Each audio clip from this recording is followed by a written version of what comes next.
Hello students, myself Dr. Swati Bala.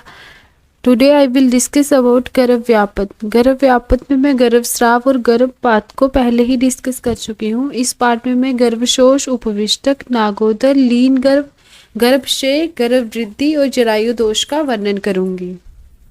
सबसे पहले गर्भशोष। गर्भशोष का नाम आचार्य चरक ने दिया है। वाताविपन्न गर्भ जो है सुश्रुत ने कहा है और वातोदर बेल ने कहा है। तो इसमें जो गर्भ है वो असंजात सार अवस्था में है, मतलब वो बिफोर 3 मंथ के पहले का जो फर्स्ट ट्राइमेस्टर है उसकी बात की जा रही है। तो आचार्य चरक के अनुसार आहारम आपनोति यदा गर्भ है, गर्भाधान के बाद भी यदि गर्भ को उचित आहार नहीं मिलता, यदा गर्भ शोष परिश्रुति वा, तो इसके कारण गर्भ जो है शोष हो जाएगा गर्भ में, मतलब गर्भ सूख जाएगा, या फिर किसी प्रकार की भी योनि से जो है स्राव हो रहा है, चाहे वो रक्त का स्राव है चाहे कोई फिर अन्य स्राव है, तो इन दोनों की वजह से क्या हो, एक तो आहार की वजह से, दूसरा परिश्रुति मतलब स्राव की वजह से गर्भ क्या करेगा, गर्भ सूख जाएगा। तम स्त्री प्रसूते सुचिरेन गर्भ पुष्टो यदा वर्ष गणेरपि स्यात्, तो ऐसे स्त्री का जो गर्भ है वो बहुत देर तक जो गर्भाशय में रहेगा और बहुत अधिक काल में वो प्रसवित होगा। जैसे इस फ्लो चार्ट में बता रहे हैं, गर्भाधान के बाद भी गर्भ को उचित आहार नहीं मिल पा रहा है, या फिर योनि से रक्तस्राव या कोई अन्य स्राव हो रहा है, इन दोनों वजहों के कारण क्या है, गर्भ में शोष हो रहा है, मतलब गर्भ सूख जा रहा है और वो बहुत देर तक गर्भाशय में ठहरेगा और अधिक काल में जो है वो क्या होगा, उसका प्रसव होगा। आचार्य सुश्रुत के अनुसार है वाताविपन्न एवं शुष्यति गर्भ, वात से आक्रांत होने पर, मतलब वात का प्रकोप होने पर गर्भ जो है शुष्क हो जाएगा, मतलब सूख जाएगा। स मातु कुक्षी न पूर्यति मंद स्पंद्यते च, तो ऐसा गर्भ ना ही माता की कुक्षी का पूरण करेगा, और दूसरा क्या लक्षण मिलेगा, मंद मंद स्पंदन करेगा। कुक्षी का पूर्ण करने का मतलब है कि जो यूट्रस का साइज है वो less than period of amenorrhoea है, और दूसरा मंद स्पंदित है कि जो उसकी फीटस की जो हार्ट रेट है वो स्लो है। थर्ड है अष्टांग संग्रह। अष्टांग संग्रह ने कहा है यदा तो उन्मार्गो वातो गर्भस्य, मतलब प्रकुपित वात जो है, जहाँ प्रकुपित वायु उन्मार्गगामी हो जाएगी, गर्भस्य रसवाहिनी स्रोतांसी शुष्यति, तो ऐसी जो वायु है वो गर्भ की रसवाहिनी के स्रोत जो है उनको शुष्क कर देगी। तदा वात रोगी हीनो जायते, तो जिसके कारण जो गर्भ है वो वात रोगी मतलब वात से आक्रांत हो जाएगा और वो गर्भ हीन हो जाएगा। तो ऐसा गर्भ अधिक काल तक गर्भाशय में ठहरेगा और बहुत देर में वो प्रसवित होगा। आचार्य बेल ने बताया है जब वायु योनिगत शुक्र को ग्रहण कर लेती है तथा आर्तव शुक्र से मिल जाता है, मतलब शुक्र और शोणित का जो है मिलन है, तो ये फर्टिलाइजेशन की प्रोसेस है। तब यदि रक्त का स्राव होता है तो उसे वातोदर कहते हैं। मतलब फर्टिलाइजेशन के बाद भी अगर स्पॉटिंग हो रही है, जब ब्लीडिंग जो है वेजाइना से हो रही है, तो उस कंडीशन को भी वातोदर कहेंगे। आचार्य काश्यप ने गर्भशोष को शुष्क गर्भ का नाम दिया है। उन्होंने कहा है कि गर्भ की नाभि नाड़ी में रस का अल्प वहन, मतलब जो गर्भ की नाभि नाड़ी है, मतलब जो अम्बलाइकल कॉर्ड है, जो अम्बलाइकल आर्टरीज है, उसमें क्या हो रहा है, जो न्यूट्रिशन है वो कम जा रहा है, मतलब उसका रस का अल्प वहन कम उसमें सर्कुलेशन हो रही है, जिसकी वजह से गर्भ को अल्प भोजन, जो गर्भ को एसेंशियल न्यूट्रिएंट्स जाने चाहिए वो नहीं जा रहे हैं। इसकी वजह से गर्भ क्या करेगा, देर से वृद्धि, मतलब उसकी डेवलपमेंट जो है वो थोड़ी सी स्लो हो जाएगी। ऐसा गर्भ मंद स्पंदन करेगा और कुक्षी का अपूर्ण करेगा। अब गर्भशोष की चिकित्सा क्या है कि रूक्ष द्रव्यों का त्याग करते स्त्री जो गर्भिणी स्त्री है भृंगनी द्रव्यों का दुग्ध एवं मांस रस के साथ प्रयोग करे, लीन गर्भ में वर्णित चिकित्सा करे, मधुष्टि काश्मीरी फल सारिवा एवं शर्करा का प्रयोग करे, मांसाहारी प्राणियों के मांस रस को भृंगनी औषधियों एवं स्नेह में मिलाकर दें। जिस स्त्री में गर्भ नहीं बढ़ रहा हो उसे गर्भ की पुष्टि के लिए क्षीर का ही प्रयोग करें, मतलब जितनी भी चीजें थे वो क्षीर युक्त होनी चाहिए।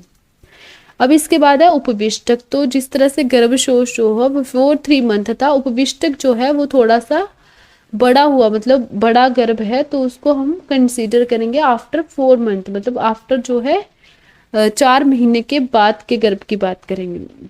तो इसमें चरक ने बताया है यस्या पुनः उष्ण तीक्ष्ण उपयोगाद गर्भिणी, गर्भाधान के बाद भी अगर स्त्री जो है गर्भिणी के द्वारा उष्ण तीक्ष्ण आहार का सेवन किया जा रहा है, महती संजात सारे, मतलब जब गर्भ बड़ा हुआ, जो संजात सार गर्भ है, मतलब जब पहले गर्भ जो था उसमें उसकी बात हो रही थी, जो गर्भ असंजात सार, इसमें संजात सार जिसमें गर्भ है उसमें भी क्या हो रहा है, गर्भिणी द्वारा अगर उष्ण तीक्ष्ण आदि आहार का सेवन किया जा रहा है, गर्भे पुष्प दर्शनम स्याद अन्यो, या तो योनि से रक्त का स्राव हो रहा है या फिर कोई अन्य स्राव हो रहा है, वाह योनि स्रावस्त्या, या तो रक्त स्राव है या कोई अन्य स्राव है, गर्भो वृद्धि ना प्राप्त होती, गर्भ वृद्धि को प्राप्त नहीं करेगा, निश्रुतवात, क्योंकि निरंतर श्रुति से क्या होगा कि गर्भ जो है वो उसकी डेवलपमेंट, जो फीटस की डेवलपमेंट है वो क्या हो जाएगी, वो पूरी तरह से नहीं हो पाएगी। स कालम अति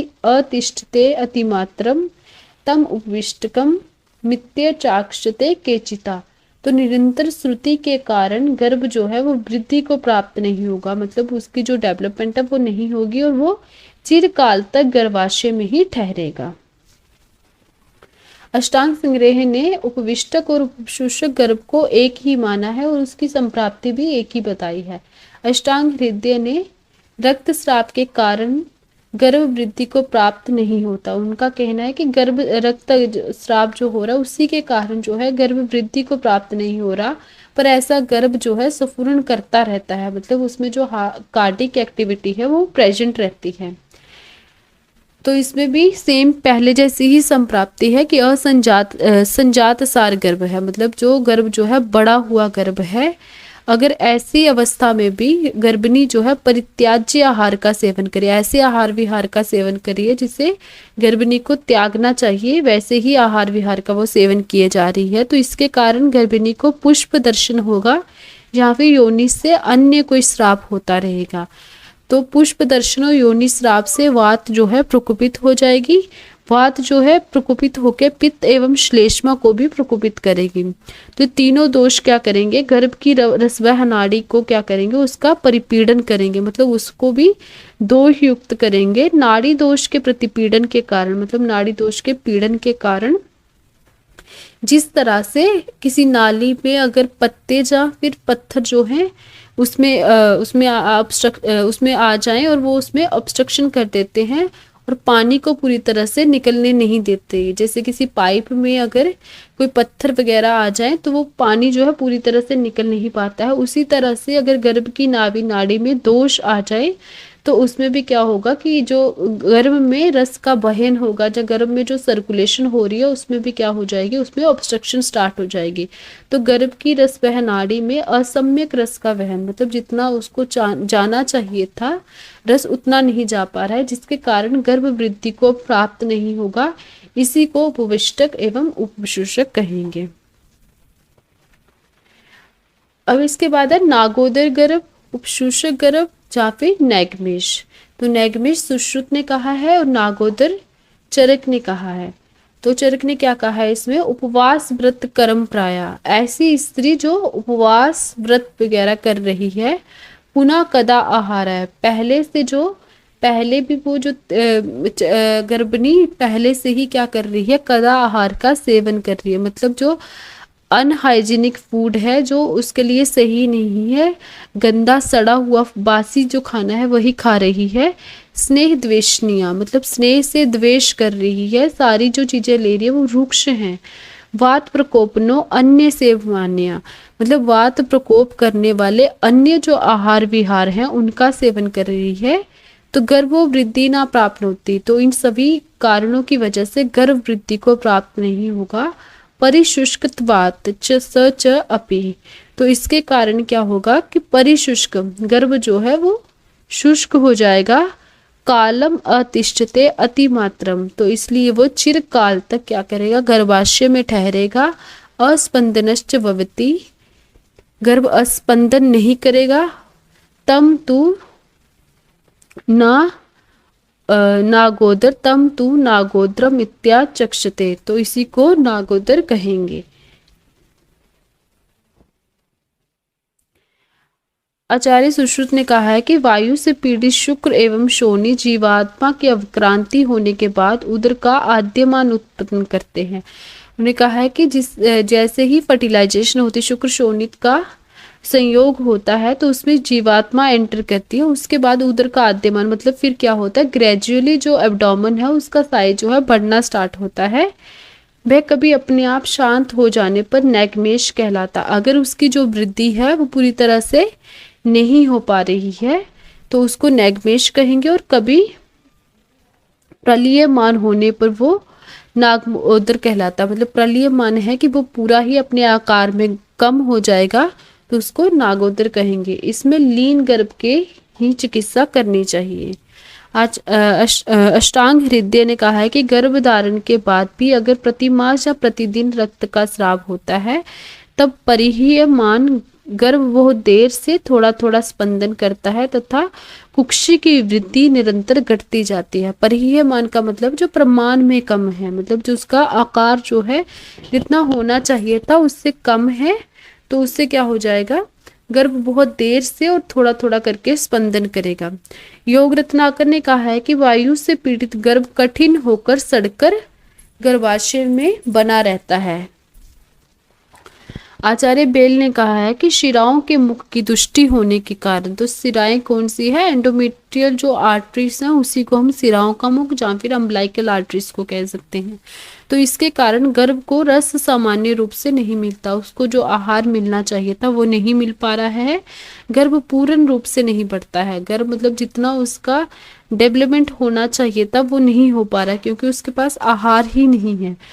तो नाग हाथी के गर्भ की तरह, हाथी को ही नाग कहा गया है कि वो हाथी का गर्भ जिस तरह से बहुत देर में जो है प्रसव होता है उसका, उसी तरह क्या करेगा, गर्भाशय में वर्षों तक बना रहता है, इसीलिए इसका नाम नागोदर पड़ा।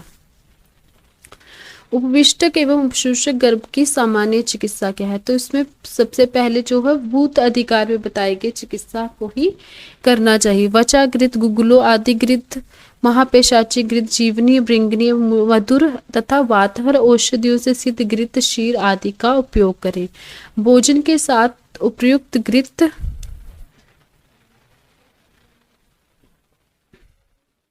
घृत आदि का उपयोग कर सकते हैं। जान वाहन आदि का प्रयोग तथा शोभन एवं मार्जन, जृंबन आदि का प्रयोग करें। लीन गर्भवत चिकित्सा कर सकते हैं। दान्य कुट्टन जो है प्रकाश एवं योग रत्नाकर ने कहा है। हर्षण चिकित्सा गर्भ वृद्धि के लिए अरुण दत्त ने कहा है। जो गर्भ बढ़ नहीं रहा हो उसमें तीक्ष्ण, विरेचनीय एवं गर्भपातनीय द्रव्यों के द्वारा गर्भ का पात करवा देना चाहिए। मतलब जो सारी चिकित्सा जितनी उपविष्टक और उपशिष्टक में चिकित्सा बताई वो सारी चिकित्सा करने के बाद भी गर्भ में कोई वृद्धि नहीं हो रही है, वो ऐसे ही है, तो ऐसे गर्भ में क्या करवा देना, उसका पातन करवा दें। उपविष्टक एवं उपशूषक में प्रसव का क्या काल है, तो माता के आहार के तेज से जब गर्भ धीरे धीरे पुष्ट होता है तो गर्भ में केश, दशन आदि से युक्त वर्षों बाद प्रसवित होता है। मतलब ऐसा गर्भ जो है वो धीरे धीरे करके वृद्धि को प्राप्त होएगा और उसमें क्या हो जाएगा, केश दशन मतलब उसमें हेयर और उसके जो दांत है जो टीथ हैं वो भी निकल आएंगे। तो ऐसी स्टेज को हम कालातीत गर्भ कहेंगे, जहाँ फिर पोस्ट डेटेड प्रेगनेंसी से भी कंपेयर कर सकते हैं। आचार्य बेल के अनुसार गर्भिणी के आहार से जब गर्भ पूरी तरह से पुष्ट हो जाता है तभी उसकी गर्भाशय से विच्युति होती है। लीन गर्भ, चरक ने इसको जो है चरक ने लीन गर्भ का वर्णन नहीं किया है, परंतु लक्षणों एवं चिकित्सा में समानता होने के कारण यहाँ वर्णन किया जा रहा है। तो जो इसका श्लोक है वो इस प्रकार है, यस्या पुनः गर्भः प्रसुप्तो न संपद्यते। मतलब जिस स्त्री का गर्भ जो है वो सुप्त हो चुका है, मतलब वो सो चुका है और स्पंदन नहीं कर रहा है, तो उसे ही लीन गर्भ कहेंगे। आचार्य सुश्रुत ने कहा है कि वातोपद्रव गृहीत्वात् स्रोतसाम लियते गर्भः सो अति कालम अतिष्ठमानो व्यापते। मतलब स्रोतसों के वात के उपद्रवों से पीड़ित होने के कारण गर्भ जो है स्रोतसों में ही लीन हो जाता है। गर्भ अधिक काल तक गर्भाशय में ठहरता है और कष्ट को प्राप्त करता हुआ गर्भ जो है विनाश को प्राप्त हो जाता है। बागभट्ट ने लिखा है लीन आख्या निस्फुरे, मतलब लीन गर्भ में स्फुरन नहीं होता है। जिस तरह से चरक ने कहा है कि इसमें कोई स्पंदन नहीं होता है, वो स्रोतसों में लीन रहता है, तो इसमें भी बागभट्ट ने भी सेम ही कहा है कि उसमें कोई जो है कार्डिक एक्टिविटी नहीं मिलेगी। लीन गर्भ का प्रसव काल क्या होगा? गर्भ पुष्ट होकर सामान्य रूप से समय आने पर, अगर तो उसमें जो चिकित्सा की है उससे उसको जो है फीटस जो है रिस्पॉन्स करता है, तो सामान्य रूप से जब प्रसव का टाइम आएगा तब जो है उसका प्रसव हो जाएगा। या फिर क्या होगा कि वर्षों के बाद अत्यधिक कष्ट से उत्पन्न होगा, या फिर उससे ज्यादा समय में क्या करेगा, बहुत कष्ट के साथ उत्पन्न होगा, या फिर कभी उत्पन्न नहीं होगा, वो स्रोतसों में ही विलीन हो जाएगा। लीन गर्भ की चिकित्सा क्या है कि मृदु स्नेहन वमन विरेचन दें, मांस रस एवं घृत का प्रयोग करें, मांस तिल एवं बिल्व शलाटू खाने को दें, माध्यमिक मधु 7 रात्रि तक पान करने के लिए दें, उपविष्टक एवं उपशीर्षक में वर्णित चिकित्सा का उपयोग करें, स्त्री को बार बार प्रसन्न करवाएं। लीन गर्भ में पातन कब करवाना है?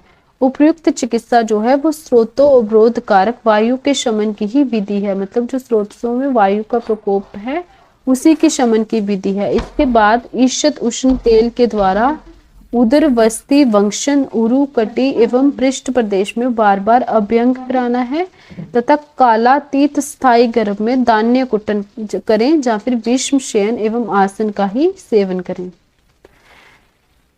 गर्भक्षय, गर्भक्षय में क्या है कि गर्भक्षय गर्भ अस्पंदनम अनुन्नत कुक्षिता च, मतलब गर्भ क्या कर रहा है, गर्भ में स्पंदन नहीं होता है, और अनुन्नत कुक्षी मतलब कुक्षी का जो साइज है, जो यूट्रस का साइज है, वो धीरे धीरे करके क्या कर रहा है, थोड़ा थोड़ा करके कम हो रहा है। कुक्षी जो है पूरी तरह से डेवलप नहीं हुई है। तो गर्भक्षय पीड़ित स्त्री मृग अजा बराह के सुसंस्कृत गर्भों के मांस आदि खाने की इच्छा रखती है, ऐसा भाव प्रकाश कहते हैं। तो इसमें चिकित्सा क्या करनी है कि वस्ती काल प्राप्त होने पर, वस्ती काल क्या है, जब 8वां महीना स्टार्ट हो जाए उसके बाद क्षीर वस्ती या फिर मेद्य अन्न जो कि स्निग्ध रहते हैं, उस ऐसे अन्न का प्रयोग करें। दोष धातु मल जा बल क्षीण मनुष्य उन क्षीण ही पदार्थों की वृद्धि के कारक द्रव्यों के ही खाने की इच्छा रखता है, मतलब जिस जिस दोष धातु के कमी होगी उसी चीजों को खाने के लिए गर्भिणी इच्छा रखेगी। गर्भक्षय पीड़ित स्त्री को मांस का सेवन गर्भ वृद्धि कारक है, मतलब उसको मांस का सेवन कराना है। इसके बाद है गर्भ वृद्धि, गर्भो यथा अभिवृद्धि स्वेदम च। गर्भ वृद्धि में क्या है कि उदर की अतिवृद्धि होगी और अधिक स्वेद जो है वो उत्पन्न होगा। तेषाम जथा स्वम संशोधनम शपनम च क्षय अवृद्ध। तो इसमें कौन सी क्रिया करनी है? सबसे पहले संशोधन, शपन मतलब संशमन, एवं क्षय के वृद्ध, ऐसी चिकित्सा करनी है जो क्षय के वृद्ध हो।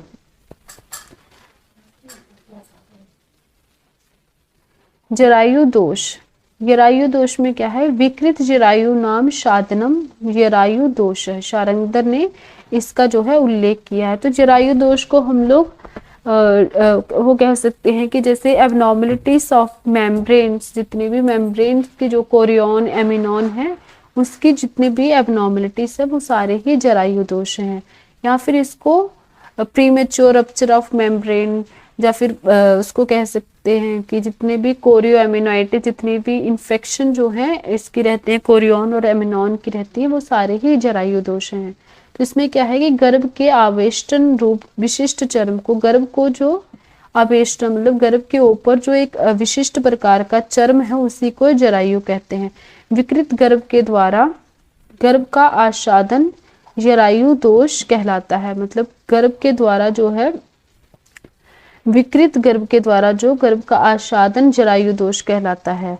गर्भाशय में स्थित गर्भ को आवेष्टित करने वाले जरायु में अल्प विकार होने पर उसे जरायु दोष कहते हैं। मतलब जो उसको चर्म, जो उसको कवरिंग है उसकी, अगर उसमें कोई विकार उत्पन्न होता है तो उसे ही जरायु दोष कहेंगे।